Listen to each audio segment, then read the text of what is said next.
สวัสดีค่ะทุกคนวันนี้นะคะครูเก๋แล้วก็ครูแคทรีนานะคะกลับมาพบกับทุกคนอีกครั้งนะคะวันนี้เราขอใช้ซูมนะคะเราอัดไว้ก่อนนะคะเพราะว่าสัปดาห์ที่แล้วเนี่ยเราได้คุยเรื่องเกี่ยวกับ SkyView Astrology ให้กับทุกๆคนฟังนะคะแล้วก็แต่วันนี้เนี่ยนะคะครูแคทรีนาเบลสของเรานะคะครูแห่งจักรวาลของเรานะคะก็อยากจะให้ทุกคนเนี่ยได้ทำความรู้จักแล้วก็เข้าใจกับ SkyView Astrology ให้มากขึ้นนะคะวันนี้ครูก็เลยเตรียมเป็นสไลด์โชว์เลยนะคะให้ความรู้กับพวกเรานะคะ So hello Katharina Hello everybody so back to our astrology topic ก็ยินดีต้อนรับกลับสู่โลกแห่งดวงดาวของเรานะคะ Okay so Katharina please what will you share us today Okay, so I will go into the slideshow and I will share my desktop. Okay.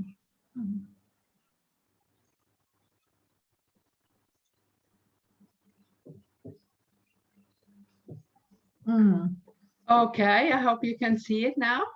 Yes, SkyView Astrology นะคะ Yes, SkyView Astrology. Okay,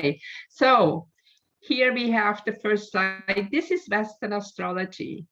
And this Western astrology, in fact, has nothing to do with the sky. So this information astounded me and confused me for many years. And I was not sure what I should make of astrology when I first find out.โอเคทุกคนคะตอนนี้สิ่งที่ทุกคนเห็นอยู่เนี่ยนะคะน่าจะเป็นสิ่งที่ทุกคนคุ้นเคยมาก่อนหน้านี้นะคะวงกลมนี้คือ Western Astrology หรือโหราศาสตร์ตะวันตกนะคะซึ่งวันนี้เนี่ยเราต้องมาทำความเข้าใจให้ถูกต้องก่อนนะคะว่าโหราศาสตร์ตะวันตกเนี่ยตามที่เราคุ้นชินกันมาตลอดเลยเนี่ยไม่มีอะไรที่เกี่ยวข้องกับตำแหน่งของดวงดาวบนท้องฟ้าเลยนะคะแล้วก็Katharina Bless นะคะก็ศึกษา Western Astrology นะคะโหราศาสตร์ตะวันตกเนี่ยมาเป็นเวลาหลายปีมากๆเลยนะคะทุกคนครูของเราเนี่ยอยู่กับ Western Astrology มาหลายปีมากๆแต่ครูก็รู้สึกว่ามันไม่ใช่แล้วครูก็เลยแบบรู้สึกว่าฉันจะต้องศึกษาตรงนี้ต่อไปหรือเปล่าครูรู้สึกมันไม่ใช่มันไม่ใช่อย่างเงี้ยนะฮะ10 years 10 ปีเลยนะทุกคน10 ปีนะคะ10 ปีที่ครู Katharina Bless เนี่ยศึกษา Western Astrology แต่ก็อยู่กับความรู้สึกที่ว่ามันไม่ใช่ฉันควรจะเลิกศึกษามันไปเลยละกันดีกว่าอะไรอย่างนี้นะSo once I studied SkyView Astrology, it became clear to me why it hadn't made sense with Western astrology. Even there, I tried several methods, such as 90-degree circle or half sums, in my attempt to find accurate results and make some sense of it. นะคะก็คือว่าพอครูแคทรีนาได้รู้จักกับ SkyView Astrology นะคะพอครูได้รู้จักกับ SkyView Astrology ซึ่งใช้ตำแหน่งของดวงดาวจริงๆบนท้องฟ้าเนี่ยนะคะครูก็เลยมีหน้าล่ะไอ้ Western Astrology ก่อนหน้านี้มันถึงไม่ make sense เลยนะคะมันถึงไม่ใช่สำหรับครูเลยนะคะก็คือว่าครูก็ไปแบบลองทุกวิธีแล้วลองหลายๆวิธีมากๆเลยนะคะใช้ความพยายามของครูนะคะเพื่อที่จะทำให้วิชาโหราศาสตร์เนี่ยนะคะมันถูกต้องและมันใช่ที่สุดเลยนะคะIt was very frustrating as I began to lose faith in astrology, although deep down I knew that, hey, that's my dog, sorry. Yeah, that's Sarah, okay. Yeah, they fight for the best place. Okay, yeah. Okay, so anyway, it was very difficult, but I knew somehow deep down that astrology is a profound science. What was missing here? And it was at that time in 1993 when this SkyView program found me literally in a very miraculous way. ว้าวนะคะทุกคนคะก็คือว่า ตอนที่ครูอยู่กับ Western Astrology นี่นะคะที่พวกเราคุ้นเคยนะเราย่อไม่เคยมีใครได้ยิน SkyView Astrology มาก่อนนะคะครูแคทรีนาอยู่กับ Western Astrology โหราศาสตร์ตะวันตกมา10 ปีเนี่ยแล้วครูก็บอกมันไม่ใช่แล้วครูก็รู้สึกมันไม่ใช่นะคะแล้วก็ครูก็เลยเริ่มรู้สึกว่ารู้สึกเสื่อมศรัทธาในตัวเองด้วยเสื่อมศรัทธาในวิชา astrology หรือโหราศาสตร์ด้วยนะคะถึงแม้ว่าลึกๆแล้วเนี่ยครูก็ยังรู้สึกอยู่ดีว่ามันเป็นศาสตร์ที่มันเป็นศาสตร์ที่ทรงพลังมากเลยนะมันเป็นศาสตร์ที่ใช่นะแต่ไอ้ Western Astrology เนี่ยมันไม่ใช่นะคะครูก็เฝ้าคอยติดตามหาว่าอะไรหรือที่มันขาดหายไปจาก Western Astrology นะคะจนกระทั่งในปี 1993 นะคะครูจึงได้เจอกับ SkyView Astrology Program นะคะซึ่งครูได้ค้นพบความมหัศจรรย์ที่ครูตามหาอยู่ที่นี่เองนะคะ So now have a look at this picture. We can still see the Western astrology here in the middle, but here outside are the real star constellation. ทุกคนคะวงกลมนี้นะคะแสดงเปรียบเทียบให้กับทุกคนได้เห็นนะคะเมื่อกี้เรายกวงสไลด์ก่อนหน้านี้มาไว้อยู่ข้างในนะคะก็คือว่ามันเป็นวงของ Western Astrology ที่ทุกคนคุ้นชินแต่วงข้างนอกนะที่เป็นดวงดาวเลยเนี่ยนะที่เป็นแผนผังดวงดาวเลยเนี่ยนี่คือ SkyView Astrology ค่ะ Because when we look in the sky, nothing ever stands still. And every 72 years, the zodiac moves 1 degree. So within close to 2,000 years, we have 28 degrees moving already from the point where it was fixed, the Western astrology 2,000 years ago.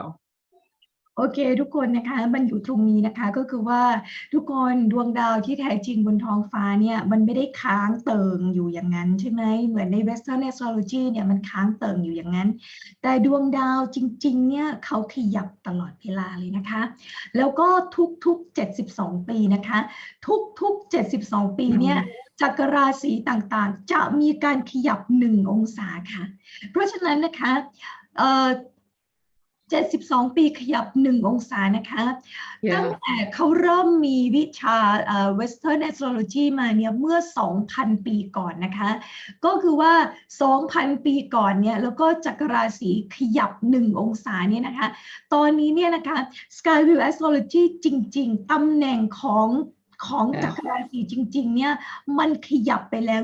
28 องศานะคะแต่ Western Astrology เนี่ยมันไม่ขยับไปไหนเลย Western Astrology เขายังใช้ตำแหน่งของดวงดาว fix ที่ 2,000 ปีก่อนซึ่งมันจึงผิดค่ะSo you can imagine when we go forward in time, hundreds and thousands of years, that somebody that is born today with the sun and 1 degree areas in 1,000 years, the sun is in a different place, even if it's a calendar in the same day. นะคะก็คือว่าถึงแม้ว่า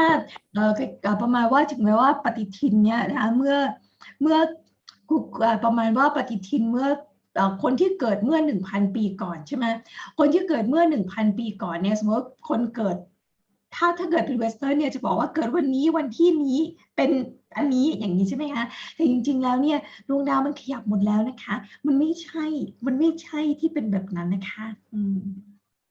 So I have here a little detail. You can see in the Western astrology, this here is the sign of Aries. นะคะทุกคนคะครูก็ยกตัวอย่างให้เราดูให้ชัดเลยนะคะที่ลูกศรชี้เข้าไปนะคะในวงในก็คือ Western Astrology นะคะในตอนนี้เนาะมันเป็น Aries นะคะหรือว่าAries นี่คือราศีเมษเนาะAnd you can see when you go on the look into the sky here that actually in the sky you see Pisces. นะคะ Western Astrology เนี่ย fix นะคะว่าถ้าเป็นตอนนี้เนี่ยอันเนี้ยมันเป็นราศีเมษแต่จริงๆแล้วเนี่ยมองออกมาข้างนอกนะคะตัว PSC เนี่ยคือ Pisces ก็คือมันอยู่ที่มีนนะคะ mean นะคะ Pisces เนี่ยก็คือถ้าเป็นภาษาไทยก็คือ mean เนาะมันไม่ตรงกันทุกคน Western มันเลยผิดไงSo you can also see here that we have 2 degrees still overlapping. So the last 2 degrees of Aries are still overlapping with the sky and Western astrology. แล้วก็ที่ครูชี้ลูกศรเข้าไปนะคะก็คือเราจะเห็นว่า2องศาตรงนี้นะคะมันแลบกันอยู่นะคะ2องศาตรงนี้มันแลบกันอยู่ใช่ไหมที่ข้างในวงข้างในเป็น Aries นะคะแล้วก็ข้างนอกก็เป็น Aries มันแลบกันอยู่ตรงนี้นิดเดียวนะคะ You can also see that the sign Aries is smaller than the sign of Taurus. ทุกคนคะแล้วก็ทุกคนก็จะเห็นว่าความยาวของเอรีสเนี่ยนะวงความกว้างของกลุ่มดาวกลุ่มดาวเอรีสเนี่ยมันก็ยาวกว่ากลุ่มดาวทอรัสใช่ไหมคะยาวกว่ากลุ่มดาวทอรัสกลุ่มดาววัวคู่ใช่ไหมSo for example, Taurus has about 35 degrees and Aries about 20 degrees, and not like in Western astrology, which every sign is 30 degrees. เมื่อกี้กูเก็บพูดผิดนะเอรีสสั้นกว่านะคะเอรีสสั้นกว่าเล็กๆตรงนั้นเองนะคะก็คือทอรัสเนี่ยยาวกว่าใช่ไหมทอรัสเนี่ยจะอยู่ที่ประมาณ35 ดีกรีนะคะแล้วก็แต่ว่าตรงเอรีสเนี่ยแค่20 ดีกรีนะคะแต่ว่าเพราะฉะนั้นความกว้างของจักรราศีแต่ละจักรราศีเนี่ยจึงกว้างไม่เท่ากันใน SkyView Astrology นะคะแต่นะคะ Western Astrology หรือ Tropical Astrology โหราศาสตร์หรือตะวันตกหรือตะวันออกใดก็ตามเนี่ยไปฟิกซ์ให้ความกว้างของแต่ละจักรราศีเนี่ยมันเท่ากันหมดแต่ว่าจริงๆแล้วเนี่ยดวงดาวจริงๆบนท้องฟ้ามันไม่ได้เป็นแบบนั้นค่ะ So you can see that here Taurus is still a little bit more overlapping. There is still maybe about 8 degrees overlapping here. แต่มันก็จะแลบกันอยู่นิดหน่อยนะคะเราก็จะเห็นมามันขยับใช่ไหมแต่มันก็เลยแลบกันอยู่นิดหน่อยเนี่ยแลบข้างในไอตัวสัญลักษณ์ของทอรัสใช่ไหมคะวงในกับดวงดาวจริงๆข้างนอกของ SkyView ก็แลบกันอยู่ประมาณ8 องศานะคะ So in a few hundred years we won't have anything overlapping anymore. แต่ว่านะคะตอนนี้พอมันก็กลุ่มดาวจริงๆมันเคลื่อนไปเรื่อยๆใช่ไหมคะเพราะฉะนั้นอีกประมาณ100 ปีข้างหน้าเนี่ยมันจะไม่แลบกันแล้วนะคะมันจะหลุดออกจากกันโดยสิ้นเชิงเลยนะคะ So this is a real picture from the sky, and here it is absolutely confirmed with this Stellarium program that everybody can download for free. That, for example, here you see that this is the moon and sun is in Cancer, and in Western astrology it would be in a different sign. It would be actually still backwards. โอเคทุกคนคะอันนี้นะคะอันนี้เป็นตำแหน่งของดวงดาวจริงๆนะคะตำแหน่งของดวงดาวจริงๆบนท้องฟ้าซึ่งทุกคนสามารถพิสูจน์ได้ทางวิทยาศาสตร์ที่แท้จริงนะคะอันนี้คือเราโหลดมาจากโปรแกรม Stellariumโปรแกรมนะคะซึ่งทุกคนจะสามารถเห็นดวงดาวจริงๆนะคะเราจะเห็นว่าพระจันทร์พระอาทิตย์นะคะอยู่ใน Cancer ราศีกรกฎนะคะพระจันทร์กับพระอาทิตย์ในตอนนี้อยู่ในรูปนี้อยู่ในราศีกรกฎนะคะแต่ถ้าเราไปลงในผังของ Western Astrology เนี่ยมันจะไม่ใช่แบบนี้นะคะ In Western astrology it will be in Leo. It's actually the Western is forward and we are backwards. นะคะถ้าเกิดไปดูตรงของ Western Astrology เนี่ยมันอาจจะไปอยู่ที่ Leo นะมันจะหมายว่าตัว Leo เนี่ยมันจะผิดไงทุกคนคือถ้าในไอตัวแผนผังที่ไม่ใช่ดาวWestern Astrology มันจะไปลงที่ Leo แต่ว่าอันนี้เราดูดาวจริงๆSkyView Astrology คือศาสตร์ของดาราศาสตร์บวกโหราศาสตร์บวกจักรวาลวิทยานะคะ Exactly. So, like for example, here when we look now at the SkyView Astrology, we are able to see that the chart is familiar with the mythology, so we can see the story about the heroes that are connected with the planets. So each of these planets and signs, they have a mythological story in the background. ทุกคนคะคือพวกเราเนี่ยเรียนกันแบบลึกล้ำมากเลยนะก็คือ ตอนนี้ครูเก๋นะคะกับเพื่อนๆอีก 3-4 คนนี่เรียนกันมาเกือบปีแล้วนะคะมันเป็นอะไรที่แบบลึกซึ้งมากเลยนะคะกับศาสตร์วิชานี้นะคะครูแคทรีนาบอกว่าการที่เราจะสามารถอ่านนะคะ SkyView Chart ได้เนี่ยนะคะเราทุกคนจะต้องศึกษา mythology หรือว่าตำนานปรัมปรานั่นเองนะคะและต้องเข้าใจเรื่องราวของบรรดาเหล่าฮีโร่ต่างๆนะคะที่เราเนี่ยยกชื่อของบรรดาเหล่ายอดมนุษย์หรืออะไรหรือฮีโร่ต่างๆในตำนานปรัมปราเนี่ยไปตั้งชื่อให้เป็นชื่อของดวงดาวต่างๆนะคะSo I just give you a sample and let's look at Aries. So the symbol of Aries resembles the image of a sprout coming through the soil once some plant grow. And this symbolizes the forceful breaking through the beginning, in a way, the fire of life, because we need fire is spirit, the expansion of something, the opening up, the moving from one into two. The beginning of life, like birth, can involve elements. And this is usually hardship and pain at birth to get out of this kind of hard shell that we are inside. นะคะทุกคนคะก็คือว่าแม้แต่สัญลักษณ์เนี่ยนะคะเราก็ต้องทำความเข้าใจนะคะว่าสัญลักษณ์ของแต่ละจักรราศีเนี่ยเขาบอกอะไรกับเรานะคะเราไม่ได้แค่สักแต่ว่าวาดนะคะรู้บอกว่าเห็นไหมสัญลักษณ์ของ Aries นะคะหรือว่าราศีเมษเนี่ยมันเหมือนเมล็ดพืชอะเหมือนอะไรนะเมล็ดพันธุ์หรือต้นที่มันพยายามแบบเบ่งบานขึ้นมาจากดินใช่ไหมคะเหมือนพยายามแบบเหมือนเป็นเบ่งบานปุ๊บแบบงอกงามขึ้นมาจากดินอย่างเงี้ยนะคะก็เลยเนี่ยก็คือเป็นสัญลักษณ์ของการ break through นะคะของการ break through ของการเริ่มต้นนะคะของการเริ่มต้นของชีวิตใหม่นะคะของไฟแห่งชีวิตนะคะแล้วก็เหมือนกับว่าขยายแล้วนะเริ่มต้นนะคะแล้วก็สปลิตนะคะสปลิตออกจาก1แล้วก็กลายเป็น2นะคะเป็นการเริ่มต้นของชีวิตเหมือนการก่อเกิดอะไรเงี้ยนะคะแต่ว่าตอนนี้เนี่ยกว่าการจะ break through อะไรสักอย่างนี้มันง่ายไหมทุกคนมันก็ไม่ง่ายนะคะมันก็อาจจะยากหน่อยแล้วมันก็อาจจะเจ็บปวดหน่อยใช่ไหมกว่ามันจะทิ่มแทงทะลุออกมาได้อย่างเงี้ยฮะSo in this case, Aries is the sign of the beginning, representing also the persona, and that means the personality that we bring into this lifetime, the manifestation of ego identity or separation from the whole. We can see this in the symbol from one point at the beginning to two arms coming out. So from 1 to 2. นะคะแล้วก็นะคะเนี่ยนะคะครูบอกว่า Aries เนี่ยนะคะเป็นสัญลักษณ์ของทุกการเริ่มต้นเลยค่ะเป็นสัญลักษณ์ของทุกการเริ่มต้นใหม่เลยนะคะที่จะบอกว่าแสดงถึง persona นะคะหรือความเ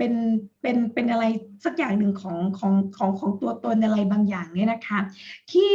พุ่งออกมาเป็นตัวเรานะคะแยกตัวเราออกมาจากคนอื่นละนะคะแล้วก็อันนี้เราก็จะเห็นนะคะในจากสัญลักษณ์นี้เลยนะคะที่เป็นแขนสองข้างเนี่ยใช่ไหมคะแขนสองข้างที่พุ่งออกมานะคะจาก1กลายเป็น2ค่ะ So we're working with archetypes here, which is very, very helpful. นะคะแล้วก็พอครูทำงานเกี่ยวกับ SkyView Astrology แล้วเราก็แปลความนะคะเราศึกษาแบบนี้นะคะมันจึงทรงพลังแล้วก็มันเป็นประโยชน์นะคะกับชีวิตของเรามากๆเลยนะคะที่เรารู้จักกับศาสตร์ SkyView Astrology ค่ะ So here we have the ruler that belongs to Aries. We have always 3 components: a house, a planet, and a sign. And you can see here the sign of Mars. นะคะแล้วก็อันนี้นะคะก็คือว่าเวลาเราทำงานกับ SkyView Astrology เนี่ยเราดูทั้งhouse นะคะเราเรียกว่า house เราไม่อยากแปลเป็นไทยเนาะแล้วก็ house นะคะแล้วก็สัญลักษณ์อะไรเงี้ยนะคะแล้วก็ planet ดาวต่างๆนะคะที่เห็นอยู่ตรงนี้คือสัญลักษณ์ของ Mars นะคะ Mars หรือดาวอังคารนะคะ So you can see here in the first time Mars was just a cross on top, and then later they made it an arrow. ตอนแรกสุดเลยนะคะคนที่ทำสร้างสัญลักษณ์ของ Mars นะคะดาวอังคารเนี่ยนะคะมีแค่อันแรกนะคะตอนหลังเนี่ยเขาถึงมาเติมให้มันเป็นเหมือนลูกศร So in Greek mythology, this is Ares. Mars is the son of Zeus and Hera. Neither his parents nor others really liked him because of his character. He was wild like fire. So he likes to make war and doesn't pay respect to any laws or morals. He is not invincible. This can be seen in the fairy tale of the Beauty and the Beast. He is the beast, where the archetype of Venus, the goddess of love, balances the one-sided yang aspect in the fiery character of Ares or Mars. โอเคนะคะก็คือว่าเขาเรียกว่า the ruler of Aries is Mars the ruler ก็เหมือนกับดาวเด็กไม่แน่ใจภาษาไทยมันจะแปลงว่าอะไรอ่ะดาวประจำของราศีนั้นอะไรอย่างงี้ใช่ไหมดาวเคยแปลภาษาไทยไม่ค่อยถูกนะเอาเป็นว่าเป็น ruler เนี่ยก็คือของ Aries นะคะของจักรราศี Aries จักรราศีเมษเนี่ยนะคะก็คือ Mars หรือว่าดาวอังคารนะคะดาวเคราะห์ประจำราศีอะไรอย่างนี้ประมาณนี้เนาะเราศึกษาในด้านของตำนานปรัมปราด้วยใช่ไหมคะเพราะฉะนั้นในการศึกษาวิชานี้เนี่ยนะคะเราก็ต้องศึกษาตำนานกรีกเลยค่ะตำนานปรัมปรากรีกนะคะเขาบอกว่า Aries นะคะ Ares หรือ Mars เนี่ยเป็นลูกชายของซูสกับฮีรานะคะแล้วก็ซึ่งไม่มีใครสักคนเนี่ยไม่มีทั้งซูสทั้งเคราเนี่ยนะคะไม่มีใครเหมือน Mars เลยนะคะเพราะว่าคาแรคเตอร์ของ Mars เนี่ย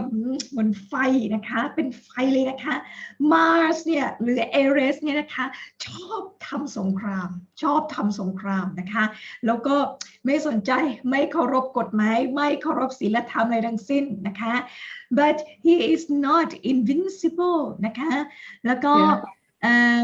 invincible นี่แปลว่าอะไรเดียวเรารวบๆนะก็คือเนี้ยนะเราจะแต่ว่าไม่มีใครอ่ะที่แบบให้แบบเหมือนกับชื่นชมเขาหรืออะไรอย่างนี้เนาะอันนี้เราสามารถเห็นในนิยายนะค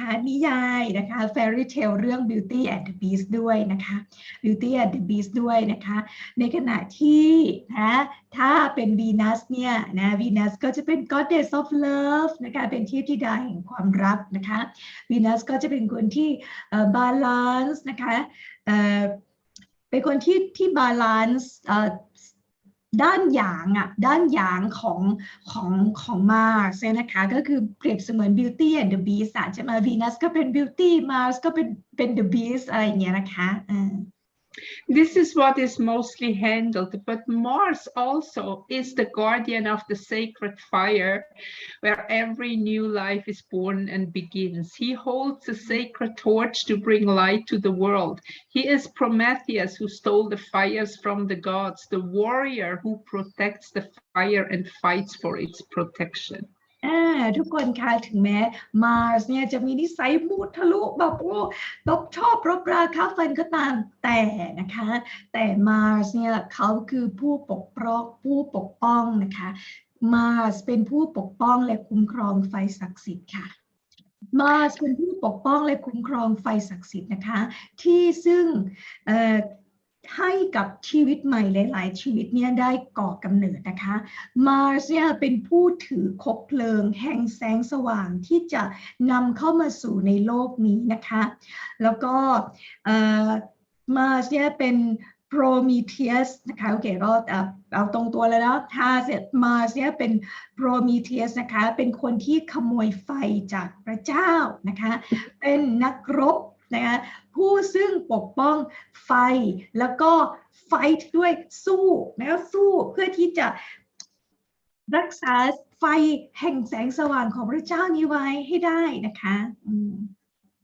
So it is real pity that Mars has been degraded to be only the god of war, a aggression, fighting, and the bigger picture of the glorious sacred guardian of fire has practically been lost in Western astrology. ว้าวตรงนี้นะคะทุกคนแล้วก็แบบมาร์สเนี่ยเขาอุตส่าห์บอกปกป้องใช่ไหมกับคนที่จะขโมยไฟไปจากพระเจ้าเนี่ยปกป้องไฟศักดิ์สิทธิ์นะคะแต่ว่าเป็นที่น่าสงสารที่นะคะมาร์สเนี่ยนะกลับถูกลดเกรดลงทุกคนมาร์สกลับถูกลดเกรดลงให้เป็นเทพเจ้าแห่งสงครามเป็นเทพเจ้าแห่งความก้าวร้าวรุนแรงนะเป็นแบบสู้รบอะไรอย่างนี้นะคะก็คือว่าภาพของมาร์สเนี่ยที่ใหญ่กว่านั้นเนี่ยนะที่ศักดิ์สิทธิ์เนี่ยแล้วก็เป็นผู้พิทักษ์แห่งไฟและชีวิตเนี่ยกลับหายไปจาก Western Astrology ค่ะ So Western astrology has become very one-sided with good and bad, and positive signs and negative signs, good signs and bad signs, which is not true what it is. ทุกคนคะทุกคนตื่นรู้เนาะ Western Astrology นะคะหรือว่า Tropical Astrology หรืออะไรก็ตามแต่เนี่ยตัดสินแยกแยะนะคะว่านี้ดีหรือไม่ดีนะคะทำให้ภาพของการบาลานซ์หรือสมดุลเนี่ยนะคะมันหายไปนะคะอันนี้เป็นประเด็นที่ครูแคทริน่าบอกอึดอัดมากเลยนะคะในตอนที่ครูจริงๆแล้วเนี่ยมันจะต้องมีทั้งสองด้านใช่ไหมคะทุกอย่างต้องมีสองด้านนะคะ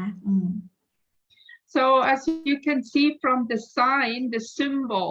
the circle represents spirit and the arrow represents movement. Therefore, the planet symbolizes the spirit that is moving and coming forth into existence, stepping out of the womb, stepping out of wholeness, unity into polarity.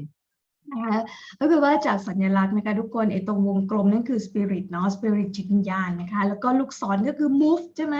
พุ่งไปนะคะก็คือจิตวิญญาณที่จะพุ่งไปอันนี้คือการก่อกำเนิดใหม่ของจิตวิญญาณเลยนะคะ So fire is the essence of life. We have our spirit, the fire spirit. Mars embodies the young.The positive masculine qualities of activity, movement, and aggression, not negative term in its origin, represented symbolically by this arrow moving. โอเคทุกคนจากแต่เดิมเนี่ยเราก็จะพูดถึงมาร์สแบบเป็นเทพเจ้าแห่งสงครามแล้วก็อ่านแบบนั้นหมดเลยใช่ไหมคะแต่จริงๆแล้วเนี่ยจากสัญลักษณ์ตรงนี้นะคะจากตำนานปรัมปราตรงนี้ที่เราจะต้องเรียนรู้ศึกษาในศาสตร์ SkyView Astrology นะคะเราก็จะค้นพบว่าไฟคือ essence ของชีวิตใช่ไหมไฟคือการก่อกำเนิดชีวิตนะคะ Mars นะคะก็คือพลังงานหยางนะคะเป็น positive เป็น masculine นะคะเป็นพลังงานเพศชายนะคะแบบเป็นการเคลื่อนไหวนะคะเป็นการaggression ที่ไม่ใช่เป็น aggression ในทางลบแบบแข็งแรงแบบต่อสู้เหมือนผู้ชายนะคะก็คือพลังงานเนี้ยนะคะก็คือสัญลักษณ์ของไอ้ลูกธนูนั่นเองนะคะSo no, this is one too much. Sorry. Okay, so we can see here in astrology generally we have only 3 signs: a circle, a cross, and the moon. นะคะทุกคนคะก็คือว่าถ้าเป็น Western Astrology นะคะมันจะประกอบไปด้วยแค่3 sign นี้เท่านั้นนะคะก็คือไอตัววงกลมใช่ไหมคะตัวที่เป็น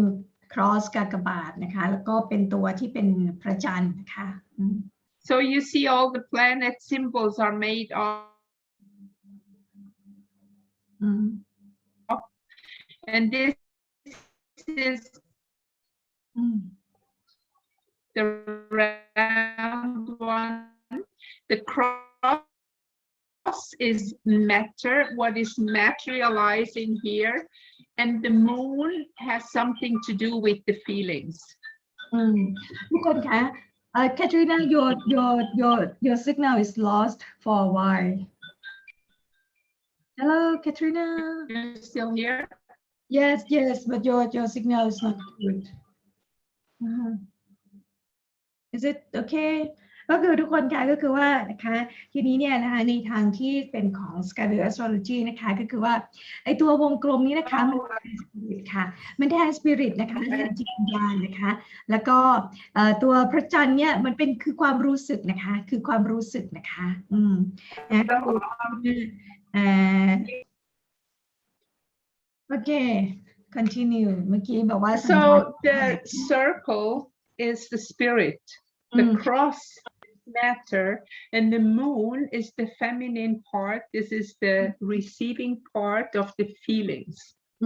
ทุกคนค่ะก็คือสัญลักษณ์นี้นะคะสัญลักษณ์ของ SkyView Astrology เนี่ยเราจะใช้สัญลักษณ์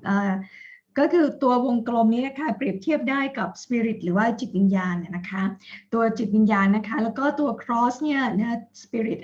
ตัว Cross เนี่ยก็คือ Matter นะคะก็คือวัตถุนะคะทางวัตถุนะคะ Material นะคะแล้วก็ตัวพระจันทร์เนี่ยพระจันทร์ก็คือ Feeling คือความรู้สึกนะคะ So this is consciousness. The sun represents consciousness. It does not represent who you are.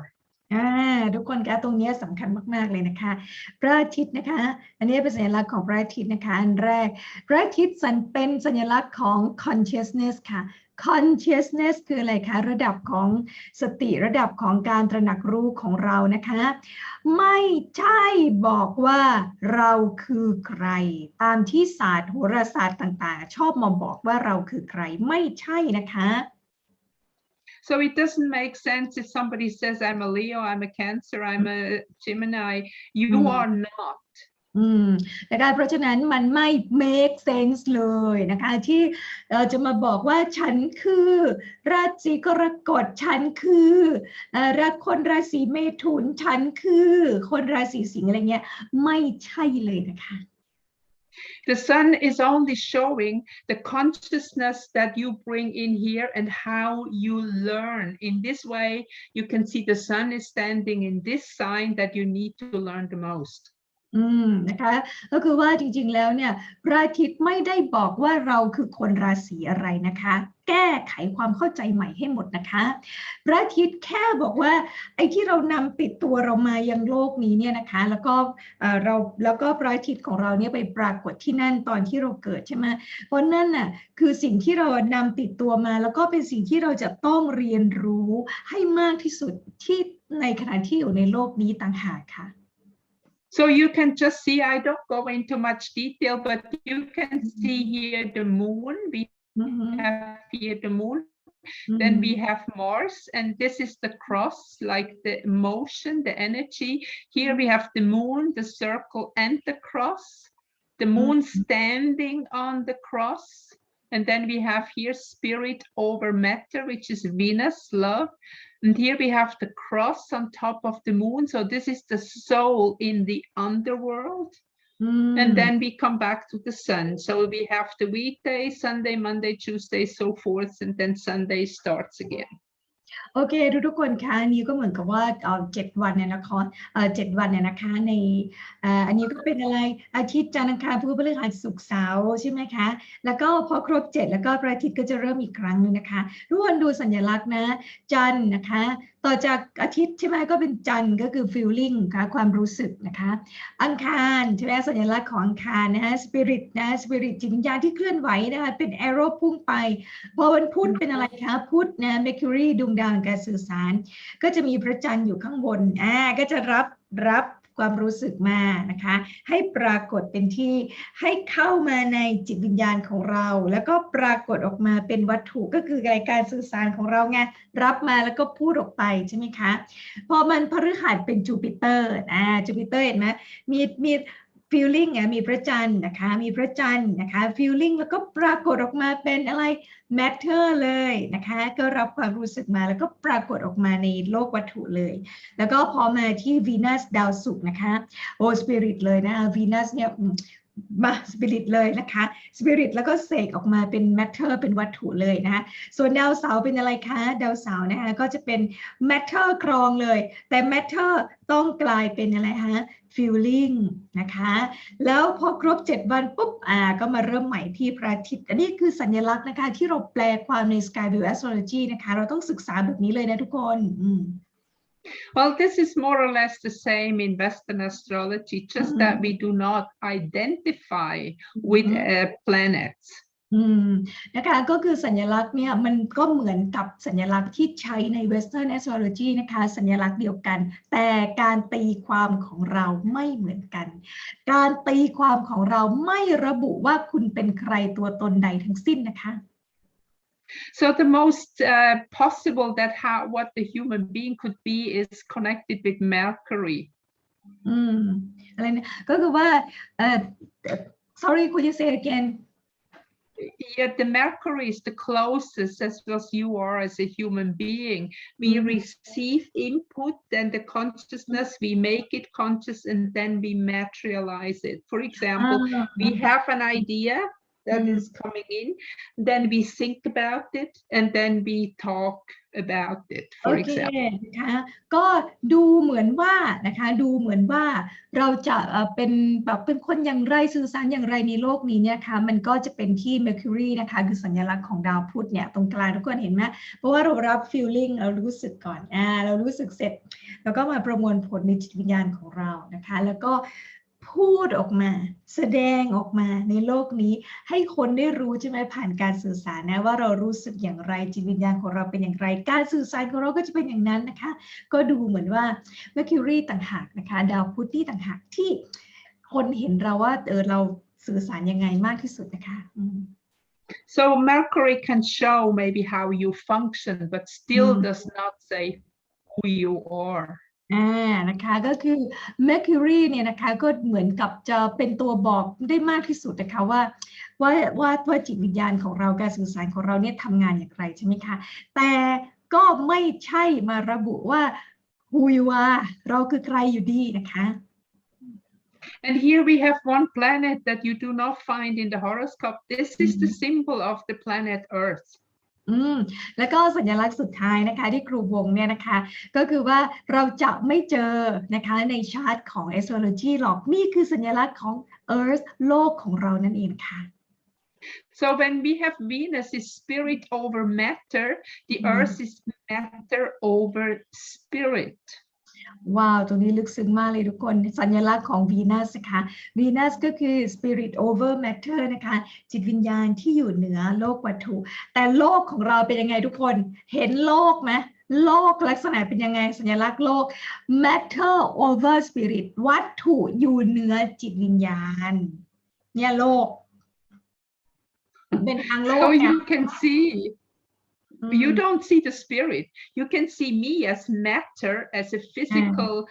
being, but you cannot see my spirit. นะคะเพราะฉะนั้นเนี่ยมนุษย์โลกชาวโลกเนี่ยจึงนะคะเห็นแต่วัตถุไงเห็นแต่วัตถุเพราะว่าวัตถุมันครองโลกไงทุกคนนะเพราะฉะนั้นเนี่ยทุกคนก็จะเห็นครูแคทรีนาเห็นครูเก๋นี้ในสภาพของวัตถุแต่ไม่ได้เห็นในว่าจิตวิญญาณของเราเนี่ยเป็นยังไงเพราะวัตถุมันครองโลกนี้นะคะนี่คือสัญลักษณ์ของโลกนะคะ So we can also see that one lifetime is more or less like the 7 days of the week. And then here comes the point where generally people die and then start again. That is what we call reincarnation, going forth and back and forth and back. นะคะก็คือ That is one lifetime also here.โอเคนะคะเพราะฉะนั้นนะคะทุกคนชีวิตของเราเนี่ยก็เปรียบเสมือน7วันนั่นแหละนะคะชีวิตของเรา1ชาติภพ1ชาติภพนะคะก็คือเปรียบเสมือนการเดินทางของ7วันนั่นแหละทุกคนนะคะจนกระทั่งพอครบ7วันแล้วเนี่ยก็ต้องต้องตายจากไปก็ตายจากไปนะคะเพื่อเยียวยาตัวเองในชาติภพต่อไปแม้แล้วก็เราก็กลับมาเป็นอีกชาติภพต่อไปเป็น7วันของจักรวาลน่ะSo we have here several cycles that are always the same. We have one day, we have 1 month, we have 1 week, we have one lifetime. It's always the same cycle. นะคะทุกคนคะทุกอย่างก็เป็นวงจรเดียวกันหมดเลยนะคะเรามีวงจรของ7วันนะคะวงจรของเดือนวงจรของปีนะคะเพราะฉะนั้นเนี่ยวงจรนะคะของจิตวิญญาณของเราที่ต้องเกิดและตายเกิดและตายก็เป็นอย่างนั้นแหละค่ะ So a couple decades ago they discovered the planetoid Chironนะคะแล้วก็ตอนแรกๆเนี่ยนะคะเราก็ใช้ตัวสัญลักษณ์7สัญลักษณ์นี้นะคะแล้วก็เมื่อไม่กี่10 ปีนะคะไม่กี่10 ปีที่ผ่านมาเนี่ยก็มีคนค้นพบนะคะไครอนค่ะไครอนที่ฟึบลงไปเห็นไหมคะAnd Chiron is the healer. It's also an archetype that can help us to be reborn. ไครอนเนี่ยเป็นฮีลเลอร์นะคะไครอนนะคะในตำนานปรัมปราเขาคือฮีลเลอร์นะคะคือนักบำบัดนะคะที่จะช่วยเราเนี่ยได้สามารถเยียวยาจิตวิญญาณนะเพื่อการเกิดใหม่อีกครั้งหรืออะไรชีวิตใหม่อีกครั้งก็ตามแต่นะคะ So we can compare Chiron with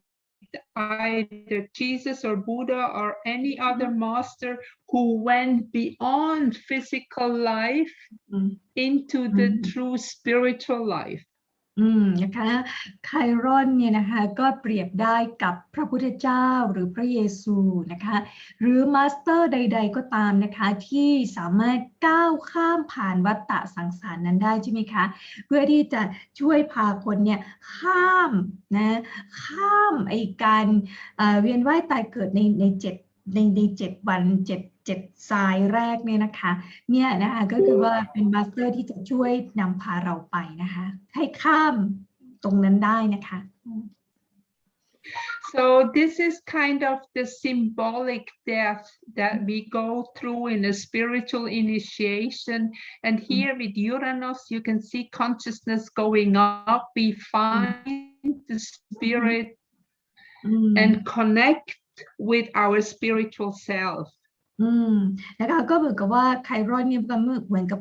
การตายของวัตถุหรืออะไรอย่างนี้เนาะการตายตรงนั้นนะฮะเพื่อที่จะพาเราเนี่ยนะคะข้ามมาค่ะยังอีกฝั่งหนึ่งนะคะข้ามสะพานมายังอีกฝั่งหนึ่งนะคะฝั่งนี้เนี่ยเริ่มต้นด้วยยูเรนัสละนะคะยูเรนัสทุกคนก็จะเห็นว่าเห็นไหมคะวงกลมที่เป็นสปิริตหรือว่าจิตวิญญาณของเราเนี่ยพุ่งขึ้นข้างบนละ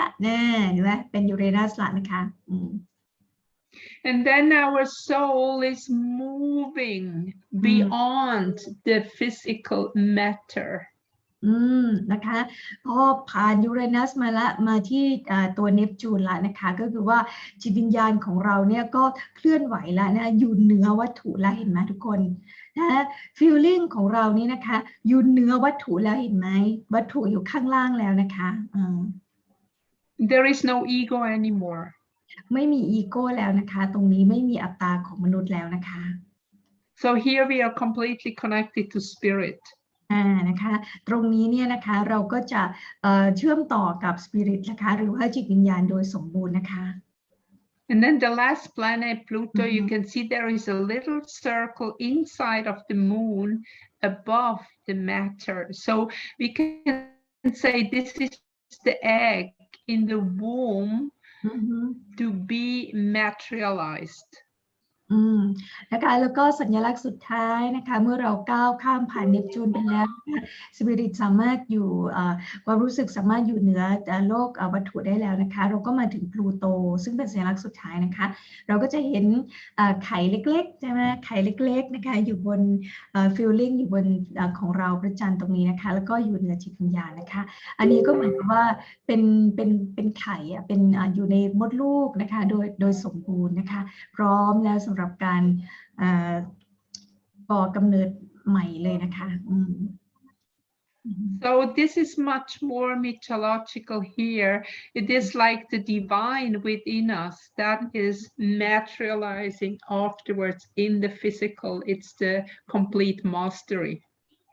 นะคะก็คือว่าตอนนี้แล้วจิตวิญญาณของเราตกปุ๊บเข้ามาละฟีลลิ่งของเราเนี่ยอบอุ้มจิตวิญญาณแล้วใช่ไหมคะก็แล้วก็อยู่เหนือโลกวัตถุด้วยนะคะตรงนี้ก็คือว่าเราเนี่ยก็คือสามารถเข้าใจในด้านจิตวิญญาณโดยสมบูรณ์นะคะก็เป็นการ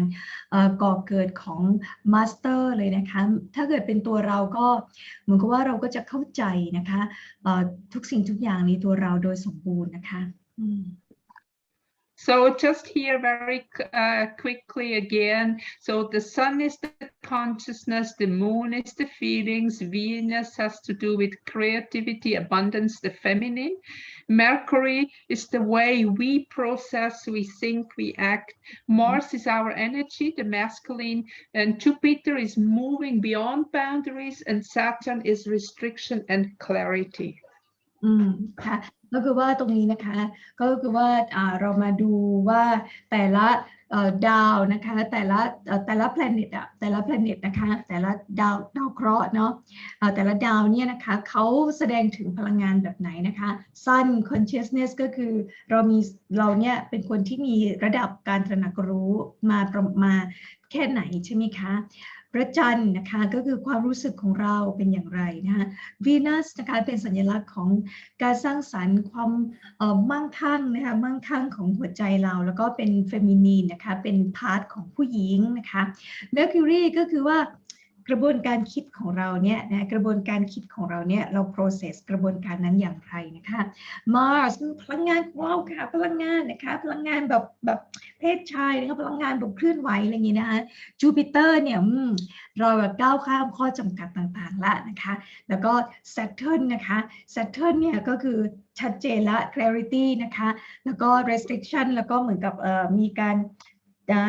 ห้ามหรืออะไรบางอย่างละนะคะ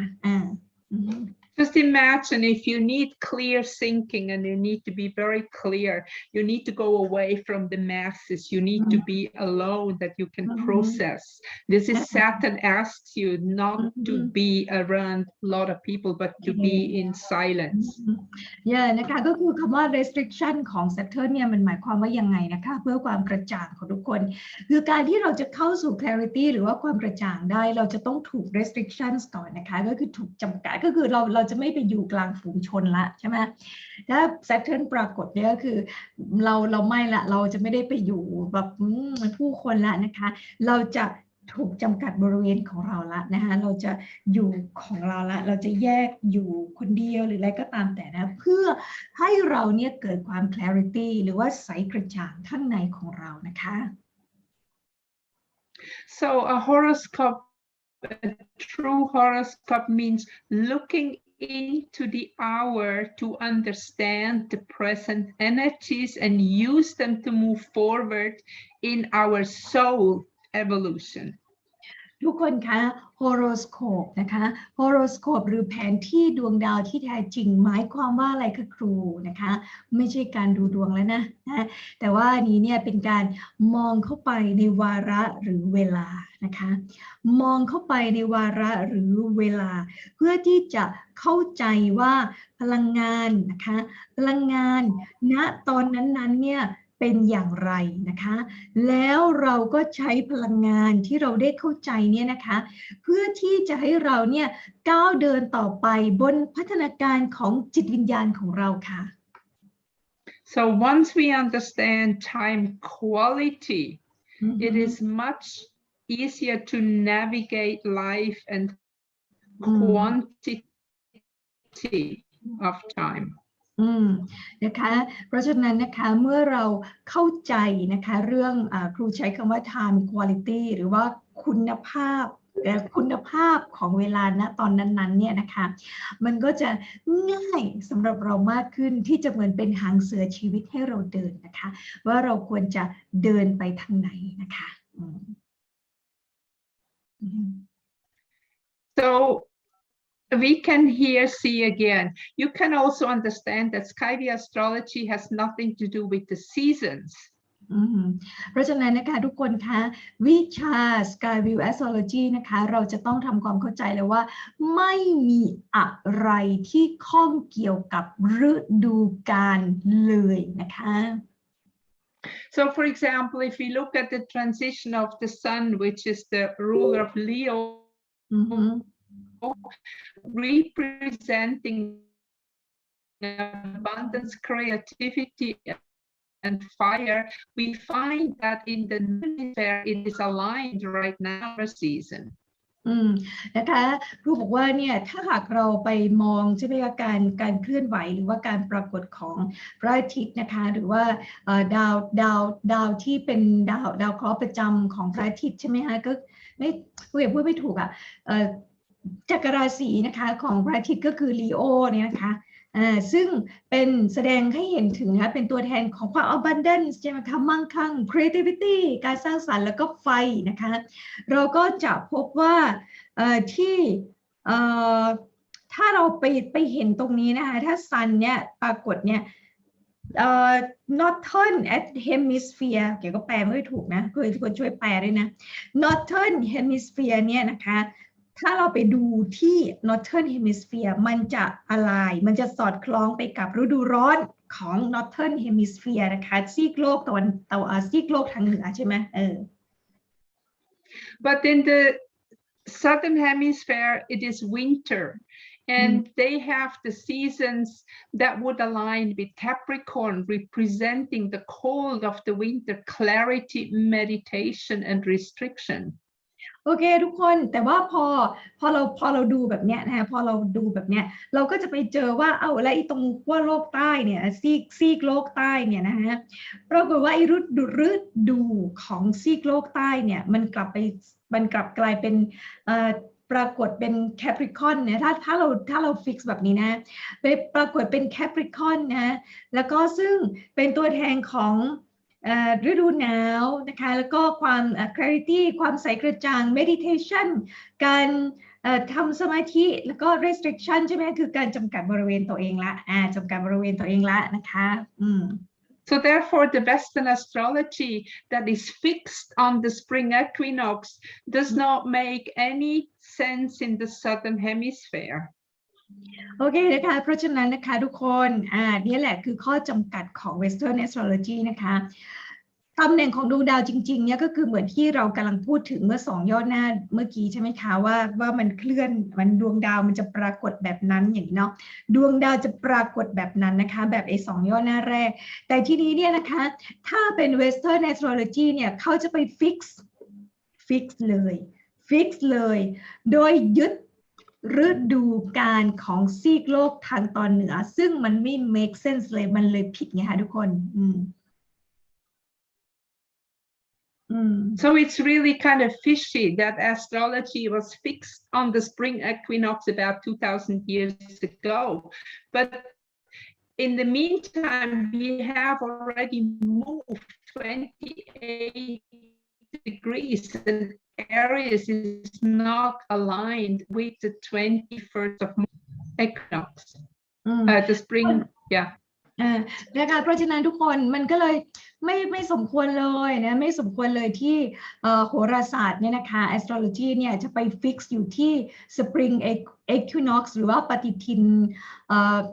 แปลไทยไม่ได้ถูกนะเดี๋ยวทุกคนค่อยไปดูนะว่ามันก็เลยไปฟิกซ์อยู่ที่มันไม่ยุติธรรมเลยมันไม่โอเคเลยนะคะมันเป็นการเห็นแก่ตัวไหมเป็นการอะไรไหมที่เราไปฟิกซ์ spring equinox นะคะซึ่งมันจริงเมื่อ 2,000 ปีก่อนแต่ในตอนนี้นะคะ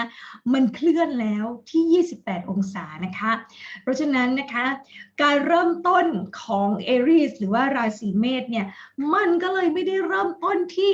วันที่21 มีนาคมแล้วนะคะทุกคนSo remember what we said, every 72 years, the zodiac moves 1 degree. So even in a couple thousand years, our summer is in Aries or any other sign because everything is moving. And the chart has nothing to do with our ego personality. นะคะทุกคนคะเพราะว่าตรงนี้เราได้รู้แล้วนะคะว่าจักรราศีโซดีแอคเนี่ยนะคะก็จะเคลื่อนไหว1 องศาในทุกๆ72 ปีนะคะเพราะฉะนั้นเนี่ยนะคะก็คือว่ามันก็ เคลื่อนไปเรื่อยๆแล้วใช่ไหมคะเคลื่อนไปเรื่อยๆแล้วนะคะเพราะฉะนั้นเนี่ยนะคะทุกคนคะ Western Astrology เนี่ยโหราศาสตร์ตะวันตกนะคะหรือตะวันออกหรือสิ่งใดก็ตามที่เราเนี่ยได้ยินได้ฟังมาทั้งหมดเนี่ยนะคะมันไปฟิกซ์ด้วยว่ามันไปฟิกซ์เลยว่าใช่ไหมเพราะเขาใช้ตำแหน่งที่ฟิกซ์ไงเขาเลยฟิกซ์ว่าเราคือใครมันก็เลยเกิดเป็นอีโก้ของเราขึ้นมาใช่ไหมเป็นอัตตาเป็นอัตตาของเราขึ้นมาเราก็เลยไปฟิกซ์ตัวเองอยู่ตรงนั้นนะฮะแล้วก็เนี่ยมันก็เลยกระเทือนกับชีวิตของทุกๆคนSo we can say that SkyView Astrology shows us the season of the soul. The season of the soul is a much longer period because our soul is alive forever. โอเคทุกคนคะเมื่อเราสามารถพูดได้ว่า SkyView Astrology นะคะแสดงให้เห็นถึงฤดูกาลของจิตวิญญาณของเราฤดูกาลของจิตวิญญาณของเรานะคะจิตวิญญาณของเราเนี่ยไม่มีวันแตกดับไม่มีวันเสื่อมสลายใช่ไหมคะ SkyView Astrology แค่บอกว่าฤดูกาลของจิตวิญญาณของเราแต่ละคนเนี่ยเราเข้าสู่ฤดูกาลไหนแล้วค่ะ It is about redemption and enlightenment of our soul. นะคะก็คือว่าพอเราเข้าใจแบบนี้แล้วเนี่ยนะคะเราก็จะenlighten นะตื่นรู้นะคะเป็นการตื่นรู้นะคะเป็นการ redemption นะคะเป็นการทำงานกับจิตวิญญาณของเราได้อย่างถูกต้องนั่นเองนะคะ So Western astrology is a much more narrow principle who just kind of shows the path of our ego. โอเคทุกคนนะคะก็คือว่า Western Astrology นะคะมั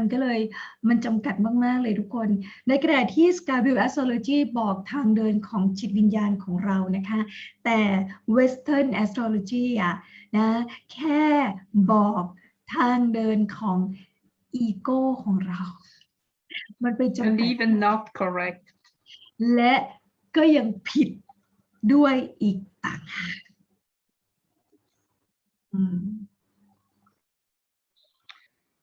So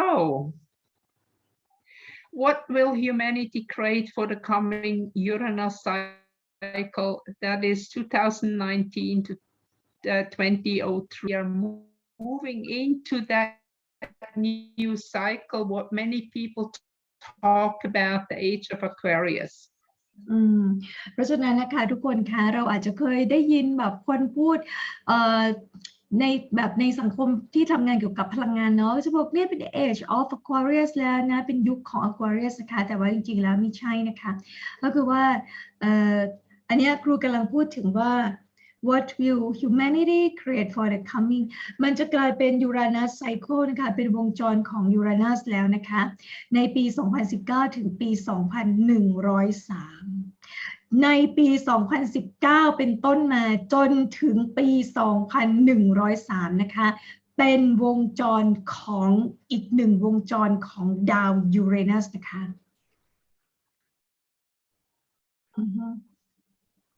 Yeah. So if you look a little bit into politics and see what happened at the end of 2019, then we can see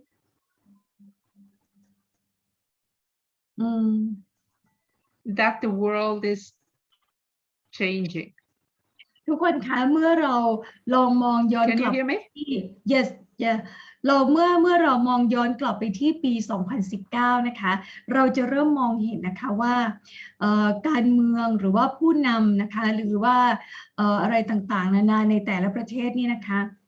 มีการเปลี่ยนแปลงนะคะมีการเปลี่ยนแปลงอย่างหนักด้วยนะคะในปี 2019 ทุกคนลองมองย้อนกลับไปในประวัติศาสตร์ดูนะคะ So you can see the huge changes already, and since it is a new beginning of a new cycle of Uranus, the changes will be massive. ทุกคนคะเพราะว่ามันเป็นวงจรใหม่ของดาวยูเรนัสนะคะดาวยูเรนัสที่เมื่อกี้เราเห็นสัญลักษณ์แล้วใช่ไหมการแปลความหมายนะคะเราจึงเห็นการเปลี่ยนแปลงที่ huge เลยไงที่มหึมาเลยไงทุกคนการเปลี่ยนแปลงที่มหึมาได้เริ่มต้นขึ้นแล้วนะคะแล้วก็ แล้วเนื่องจากมันเป็นวงจรรอบใหม่ของยูเรนัสด้วยนะคะวงจรรอบใหม่ของสปิริตเนี่ยที่เคลื่อนขึ้นนะที่ยิงปึ้งขึ้นเนี่ยนะคะเราจึงเห็นการเปลี่ยนแปลงที่มหาศาลเลยใช่ไหมคะAnd it's up to out of it now with this new energy. We cannot depend anymore on related people and authorities. ทุกคนคะเพราะฉะนั้นนะคะตอนนี้เนี่ยทุกคนได้เห็นแล้วว่านะคะการเปลี่ยนแปลงจะเป็นอย่างไรตอนนี้ขึ้นอยู่กับทุกๆคนแล้วนะคะขึ้นอยู่กับทุกๆคนแล้วนะคะว่าเราจะทำอย่างไรกับพลังงานนี้และพลังงานของเรานะคะคุณต้องตัดสินใจส่วนบุคคลเลยนะคะโอเคดูหยุด and moves. Okay, so this is the first time that humanity survives the dark ages and moves into a new cycle without cataclysm destruction of the earth. เกณฑ์สัญญาณมันไม่ค่อยดีเลยอ่ะนะเดี๋ยวแป๊บนึงนะคะโอเคค่ะโอเคนะคะทุกคนพอดีครูแคทรีนาเนี่ยอยู่คนละที่นะคะสัญญาณก็ไม่ค่อยดีนะคะโอเคทุกคนคะเพราะฉะนั้นตอนนี้นะคะทุกคนเป็นครั้งแรกนะเป็นครั้งแรกนะคะที่การเปลี่ยนแปลงมาเพราะเป็นรอบใหญ่ของยูเรนัสนะคะตอนนี้เนี่ยนะคะก็คือว่ามนุษย์ของเราเนี่ยนะคะก็จะหลุดแล้วทุกคนหลุดมาจากเขาเรียกว่ายุคมืดอ่ะหลุดมาจากยุคมืดอ่ะนะที่ผ่านมาก็คือยุคสุดท้ายอ่ะทุกคนแล้วเรากำลังก้าวเข้าสู่นะคะวงจรใหม่ค่ะโดยที่จะไม่มีกลียุคอีกต่อไปนะคะเรากำลังเคลื่อนเข้าสู่นะเราไม่ได้กำลังเคลื่อนเข้าสู่ Age of Aquarius นะคะอันนั้นน่ะเป็นสิ่งที่พวกกลุ่ม New Age เขาพูดถึงกันซึ่งนะคะ New Age มีคนเคยถามครูเก๋ด้วยว่า New Age กลุ่ม New Age ไม่ใช่ค่ะกลุ่ม New Age เนี่ยนะคะเป็นพลังงานมืดเป็นพลังงานมืดค่ะเรากำลังก้าวเข้าสู่ Golden Age ค่ะเรากำลังก้าวเข้าสู่ยุคทองค่ะซึ่งจะดำเนินไปอีก 1,000 ปีนะคะแล้วก็เริ่มมาแล้วตั้งแต่เมื่อสิ้นสุดปี 2012 ค่ะนะคะแล้วก็ตอนนี้นะคะเราเนี่ยนะคะกำลังอยู่ในระหว่างการเปลี่ยนผ่านเฟสของการเปลี่ยนผ่านนะคะ transition phase นะคะซึ่งตรงนี้เนี่ยจะใช้เวลาประมาณ25 ปีนะคะตรงนี้จะใช้เวลาประมาณ25 ปีนะคะจนกระทั่ง planet ต่างๆplanet นะคะอะไรเนี่ย our planet ก็คือโลกของเราใช่ไหมคะแตกต่างไปจากยุคเดิมโดยสิ้นเชิงจะใช้เวลา25 ปีนะคะเทคโนโลยีต่างๆเนี่ยนะคะเทคโนโลยีต่างๆนะคะที่มันเคยไม่ได้ปรากฏกับเราเนี่ยแต่มันถูกซุกซ่อนอยู่จากสายตาของเราเนี่ยมันจะปรากฏแบบยิ่งกว่าความฝันอันบ้าคลั่งของเราอีกอะทุกคนนะคะแล้วครูบอกว่ามันจะมี free energy ค่ะพลังงานทุกอย่างจะ free clean planet ค่ะโลกของเราจะสะอาดนะคะ abundance for all ค่ะทุกคนจะมั่งคั่งอย่างสมบูรณ์แบบค่ะ Okay Katharina I have read this because the signal is not good yes I heard you yeah okay so thank you very much for watching us here like and share our video. Thank you for your attention. โอเคทุกคนคะก็ขอบคุณมากๆเลยนะคะสำหรับความตื่นเต้นที่เราดู SkyView วันนี้นะคะแล้วก็เดี๋ยวพบกันใหม่สัปดาห์หน้านะคะก็ต้องขออภัยในความที่ไม่ชัดเจนของสัญญาณด้วยนะคะเพราะว่าตอนนี้ที่เราอัดอยู่เนี่ยบ้านของเรานะคะที่เชียงรายฝนตกหนักนะคะทั้งบ้านครูแคทรีนาแล้วก็บ้านครูเก๋นะคะพบกันใหม่ในครั้งหน้านะคะทุกคนสวัสดีค่ะแล้วก็ช่วยไลค์แล้วก็แชร์นะคะไลค์แล้วก็แชร์วิดีโอของเราไปให้มากที่สุดนะคะเพราะนี่คือสิ่งที่สำคัญที่สุดนะที่มนุษย์จะต้องรู้และเตรียมตัวพร้อมรับแล้วก็ทำงานกับตัวเองได้อย่างถูกต้องนะคะทุกคนโอเค Katharina thank you very much for today โอเคนะคะครูก็จบไปแล้วนะคะ Frost แล้วสวัสดีค่ะทุกคนนะคะ